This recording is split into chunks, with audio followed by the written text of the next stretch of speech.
rooting hormone probably helped. You can see where they've grown out here along the stem. Guten Yardening, everybody!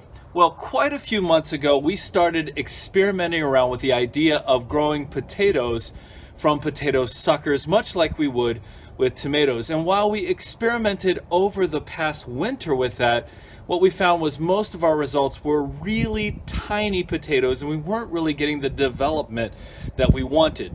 So at the beginning of this summer, we decided to take some of the suckers from our volunteer potatoes that came up, and we tried planting them in 3 different ways to see if we could get some better results. What with being outside, so we'd have that natural sunlight, and we wanted to add some rooting hormone to see if that would also make a difference. And so in this video, we're going to show you a few stops along the way and the final harvest to show you how long it took and also what our final thoughts are on this growing process. All right, this is our perlite experiment, and you can see one of the things I wasn't sure about, but we're definitely seeing it here, is the algae that's collecting here on top of the perlite. And then down below, the colors change to a reddish hue, and there's kind of white in the middle. Now the roots themselves don't seem to be doing much. However, I am seeing some brand new growth. If you look closely, a little bit of brand new growth on here. And actually, I think this is a better example of it. Amidst all of this deadness here, we see some brand new growth. Take a look at that.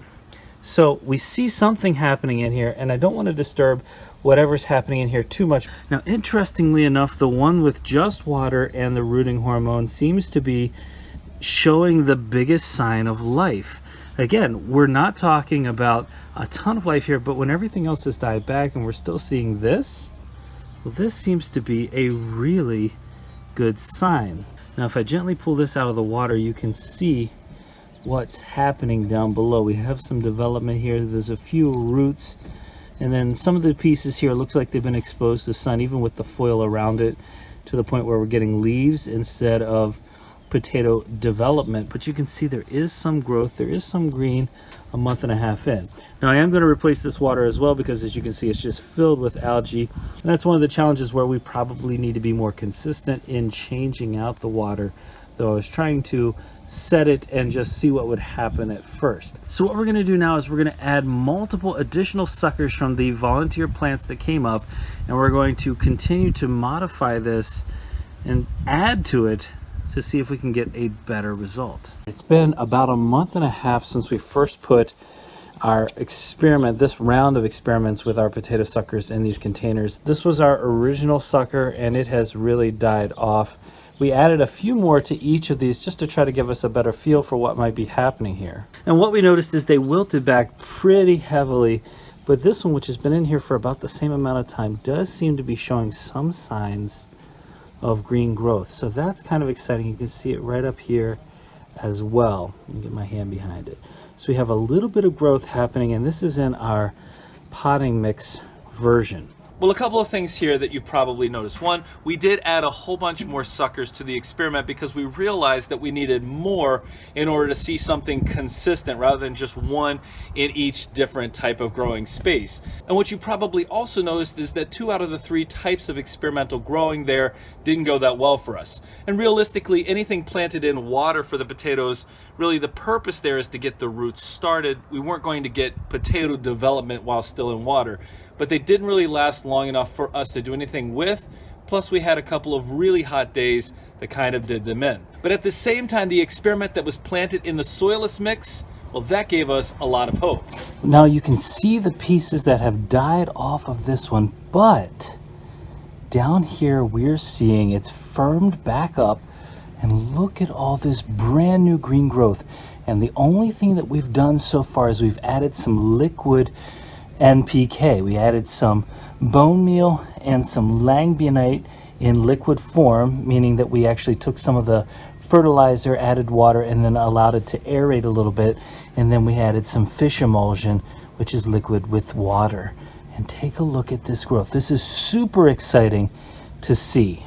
And you can see that things are starting to grow. And so at this point for us, we realized it was just a waiting game to see how far along this would develop. Now, one thing I didn't show you here though is that we had a pretty bad storm, and that potato that was growing well, that main stem, broke over. And so you're gonna see me reference this in the next clip where I talk about it being broken. We're nearly into November, and I'm updating you again on these potatoes that we were growing from these suckers. Now, the potato that broke is actually still alive, which is kind of surprising to me because it's really just kind of hanging on here, but it's still alive. And then the second potato that shot up is now forming a third potato stem here, and it's looking really nice and sturdy.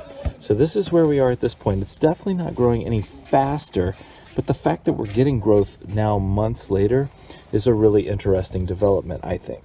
Now, one of the things we speculated is that that little growth that you have there probably came from a potato that developed, a small potato that developed and then shot up its own stem. And so that's likely what happened in this development stage. It was not until late November that we decided we were ready to harvest, that everything had died back completely, and we wanted to get these out of this mix and see just what we had on our hands. It's late November, and our potato sucker experiment has definitely come to an end.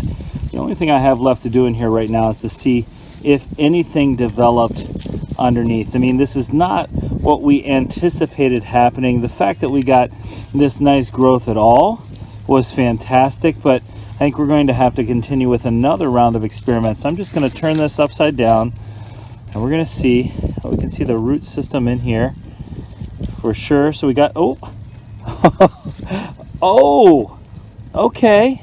Well, we've had quite a few days of freezing weather, so you can see that damage on here, but we grew, well, there's two potatoes right, there's three potatoes right there. Here's the fourth one. We're getting fifth one right here. We're getting results, a sixth one, from these potato suckers. Okay, it did not take less time, but we're seeing another one right here. We're seeing from that experiment, look at this. Okay, they're not big. They're definitely not big potatoes, but that's a handful of potatoes. Remember, when we started this process, we weren't even sure what we were going to be able to grow from here. Now, we had done some experimentation. We saw some results from our other methods that were just minuscule, but now I'm pretty confident that we have the beginnings of a really good experiment here that's going to show some pretty great results. You can see the roots on here. I think that rooting hormone probably helped. You can see where they've grown out here along the stem, just like so. Wow. Well, that took a lot longer, so there was no time saving whatsoever, but just the fact that we just got these results from that potato experiment, that is super exciting to me. Now, in the final analysis, as I mentioned earlier, we did not save any time. If anything, this was a very long growing process for potatoes. So that part of the experiment isn't quite functional yet. We're not saving time in growing potatoes by pulling them from the potato stem. However, this is the first time we saw this size of results from growing in this method. So I think we're heading in the right direction. And so our next question we have to answer is, which method really is going to be the most effective? And did the rooting hormone actually give us much of a benefit or boost? So that's something we're going to take into consideration as we continue our experimentation into the winter, where we already have some suckers that are almost ready to be harvested as we continue this experiment along. What changes do you think we should make to improve this process and perhaps see even bigger potatoes in a shorter period of time? Well, we hope you enjoyed this video, and if you did, don't forget to give us a like, leave us a comment, remember to share and subscribe, and most importantly, remember, when you're with us, you are good to grow.